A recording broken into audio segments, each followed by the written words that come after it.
अर्चना पाड़ी मधुर आवाज सुनिकी हमर कॉलेज रो जूनियर छुआ माने तो मोहित हे गले। जुआर सुंदर बड़ा केनता अछन मोर सांग माने। आज मुझे जाउछे मोर कॉलेज के जेने मुई प्लस 2 करछे काजे कि हमर कॉलेज ने होउछे सिल्वर जुबली। तो चलो आ मुई पहुंची गली कॉलेज के आ देखली जे गेस्ट माने सब एंट्री नोतले आ भीड़ भी थिला। प्रोग्राम स्टार्ट होते टिकट टाइम थिला बेले मुई और मोर सांग टिके कॉलेज भीतर बुलुथलु आ इनर पेंटिंग देखि तो मोर भीतर आर्टिस्ट जगिला आ बुली बोला सारी कि हमें आसी बोला हमर मेन स्टेज पाक के जेने हमर प्रिंसिपल सर सब गेस्ट मान के सम्मानित करूथिले आ तार पर हमर लोकल स्कूल कॉलेज रो छुआ माने तांकर बहुत सुंदर ओडिसी नृत्य प्रदर्शन करले।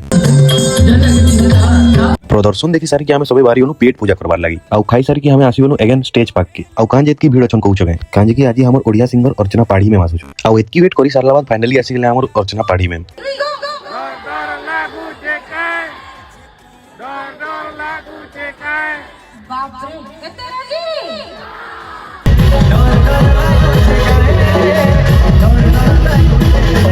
आउ कॉलेज रो ननी माने जेन डांस करूथले जे नी कहनो काना पिला मान के कम भाव लगे ई माने भी पूरा गर्दा उड़ देले नाची नाची की कमेंट करबो तमे आसलो हो नाचलो कि नहीं जे।